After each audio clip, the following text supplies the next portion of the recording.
Hello friends, അസ്സലാമു അലൈക്കും. Rabies കിച്ചൻ്റെ പുതിയൊരു വീഡിയോയിലേക്ക് എല്ലാവർക്കും സ്വാഗതം. ഇന്ന് ഞാൻ വന്നിട്ടുള്ളത് വളരെ ടേസ്റ്റി ആയിട്ടുള്ള ഒരു കിഴി പൊറോട്ട തയ്യാറാക്കാൻ വേണ്ടിയിട്ടാണ്. അപ്പോൾ അതിന് വേണ്ടിയിട്ടുള്ള പൊറോട്ടയാണ് ഞാൻ ആദ്യം തയ്യാറാക്കുന്നത്. അത് പെട്ടെന്ന് തയ്യാറാക്കാൻ പറ്റിയ ഒരു പൊറോട്ടയാണ് ഞാനിവിടെ കാണിക്കാൻ പോകുന്നത്. അപ്പോൾ നമുക്കതെങ്ങനെ ചെയ്യുന്നതെന്ന് നോക്കാം. റെസ്റ്റ് ചെയ്യാനൊന്നും വെക്കാതെ പെട്ടെന്ന് തയ്യാറാക്കിയെടുക്കുന്ന പൊറോട്ട ആയതുകൊണ്ട് തന്നെ കുറച്ച് വെള്ളത്തിലേക്ക് ഞാൻ ആവശ്യത്തിനുള്ള ഉപ്പും 1 ടേബിൾ സ്പൂൺ പഞ്ചസാരയും ചേർത്തിട്ട് ഒന്ന് അലിയിച്ചെടുക്കുകയാണ്. ഇത് 1/4 കിലോ മാവിലേക്ക് ഒഴിച്ചു കൊടുത്തതിന് ശേഷം അതിലേക്ക് കുറച്ച് ഓയിൽ കൂടി ചേർത്തിട്ട് ഈ മാവൊന്ന് കുഴച്ചെടുക്കാം.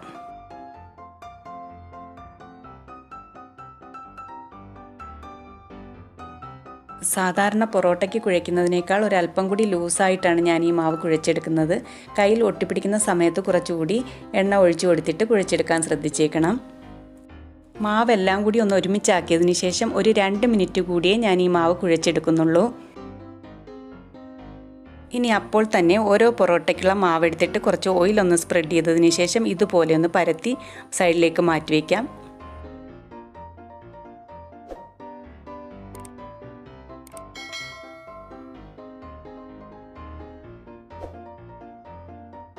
ഇങ്ങനെ ചെയ്തു വയ്ക്കുന്നത് കൊണ്ട് തന്നെ പൊറോട്ടയുടെ മാവ് പെട്ടെന്ന് തന്നെ സോഫ്റ്റായി കിട്ടും. ഇനി ആദ്യം ചെയ്തിട്ടുള്ള ഓരോ മാവായി എടുത്തിട്ട് അല്പം ഓയിൽ സ്പ്രെഡ് ചെയ്തിട്ട് ഇതുപോലെ വലിച്ചു നീട്ടി ചുറ്റിച്ചെടുത്താൽ മതിയാകും.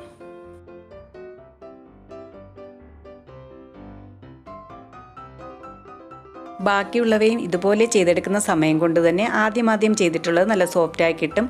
അതുകൊണ്ട് തന്നെ അപ്പോൾ തന്നെ നമുക്ക് ഈ പൊറോട്ട ചുട്ടെടുക്കാവുന്നതാണ്.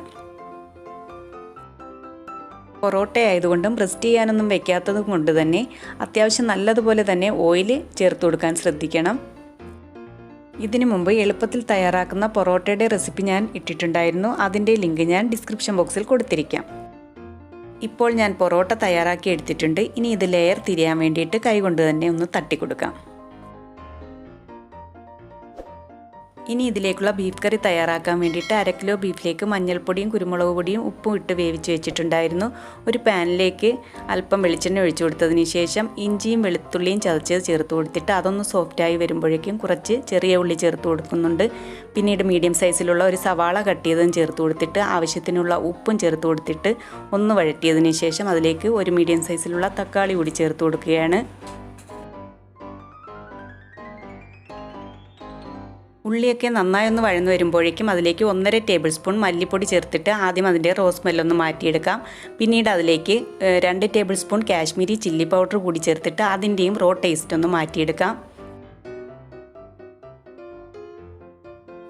പിന്നീട് ഇതിലേക്ക് നേരത്തെ വേവിച്ച് വെച്ചിട്ടുള്ള ബീഫ് ഇതിലേക്ക് ഒഴിച്ചു കൊടുത്തതിന് ശേഷം ആ കുക്കറിലേക്ക് അല്പം ചൂടുവെള്ളം ഒഴിച്ച് അതുകൂടി ഇതിലേക്ക് ഒഴിച്ചു കൊടുക്കുകയാണ്.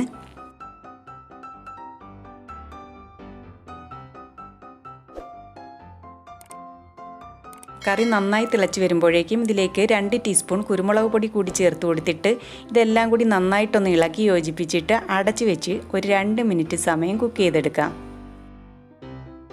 ചാറൊക്കെ കുറുകി എണ്ണയൊക്കെ തെളിഞ്ഞു വരുന്ന സമയത്ത് 1 ടീസ്പൂൺ ഗരം മസാല പൊടി കൂടി ചേർത്ത് കൊടുക്കാം. പിന്നീട് ഇതിലേക്ക് മല്ലിയിലയും കറിവേപ്പിലയും 3 പച്ചമുളകും കൂടി ചേർത്ത് കൊടുത്തിട്ട് നന്നായി ഒന്ന് മിക്സ് ചെയ്ത് കഴിഞ്ഞാൽ നല്ല സ്വാദിഷ്ടമായ ബീഫ് കറിയും ഇവിടെ റെഡിയായി കഴിഞ്ഞു.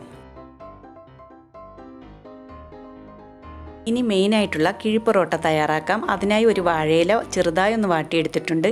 ഇതിലേക്ക് 2 പൊറോട്ട വെച്ചതിന് ശേഷം അതിലേക്ക് ആവശ്യത്തിനുള്ള കറി ഒഴിച്ചു കൊടുക്കാം.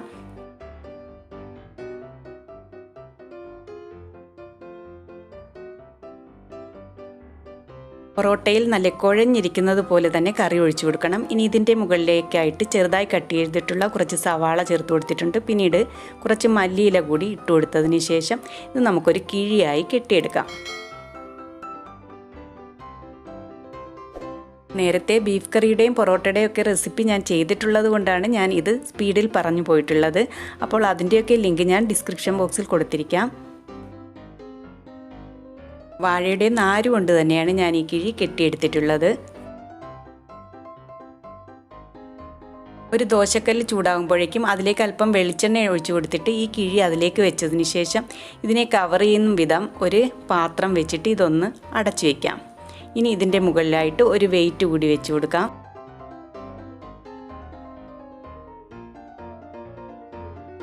ലോ ഫ്ലെയിമിൽ വെച്ചിട്ട് ഒരു 4 മിനിറ്റ് കഴിയുമ്പോഴേക്കും ഈ വാഴയിലയുടെ അടിഭാഗം ചെറുതായി ഒന്ന് മൊരിഞ്ഞു വരും. ഈ സമയം ഒരു സ്റ്റീമറിലോ ഇഡലി പാത്രത്തിലോ വെച്ച് കൊടുത്തതിന് ശേഷം നന്നായിട്ടൊന്ന് സ്റ്റീം ചെയ്തെടുക്കാം. ഒരു 5 മിനിറ്റ് വരെ നമുക്ക് സ്റ്റീം ചെയ്തെടുക്കാം.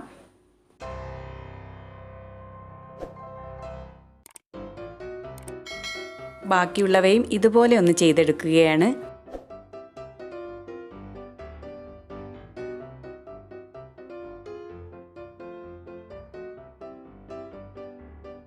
കുറച്ച് സമയം നല്ലതുപോലെ സ്റ്റീം ചെയ്തെടുത്താൽ മാത്രമേ ഈ വാഴയിലയുടെ ഉള്ളിലേക്കൊക്കെ ഈ ആവി കയറിയിട്ട് നല്ല സൂപ്പർ ടേസ്റ്റിൽ പൊറോട്ട കിട്ടുകയുള്ളൂ. ഇനി ഇതൊന്ന് തുറന്ന് നോക്കാം. തുറക്കാൻ പറ്റുന്നില്ല, അത്രയ്ക്ക് ചൂടാണ് കേട്ടോ. ആ കൈയൊക്കെ പൊള്ളുന്നുണ്ട് കേട്ടോ. നല്ല സൂപ്പർ മണമാണ് ഇപ്പോൾ വരുന്നത്. തുറക്കുമ്പോൾ തന്നെ ആ ആവിയും മണവും നമ്മുടെ മുഖത്തോട്ട് തന്നെ അടിക്കുകയാണ്. അപ്പോൾ എല്ലാവരും കിഴിപ്പൊറോട്ട ഈ രീതിയിലൊന്ന് തയ്യാറാക്കി നോക്കണേ. വീഡിയോ ഇഷ്ടമായാൽ ലൈക്ക് ചെയ്യാനും അതുപോലെ തന്നെ നിങ്ങളുടെ ഫ്രണ്ട്സിനും ഫാമിലിക്കും ഒക്കെ ഒന്ന് ഷെയർ ചെയ്യാനും മറക്കരുതേ. ഇതുവരെ സബ്സ്ക്രൈബ് ചെയ്യാത്തവർ ഒന്ന് സബ്സ്ക്രൈബ് ചെയ്യുകയും അടുത്തുള്ള ആ ബെല്ലൈക്കൺ കൂടി മറക്കാതെ ഒന്ന് ക്ലിക്ക് ചെയ്തേക്കണേ. അപ്പോൾ ഇൻഷാ അല്ലാഹ് മറ്റൊരു വീഡിയോയുമായി വീണ്ടും കാണാം.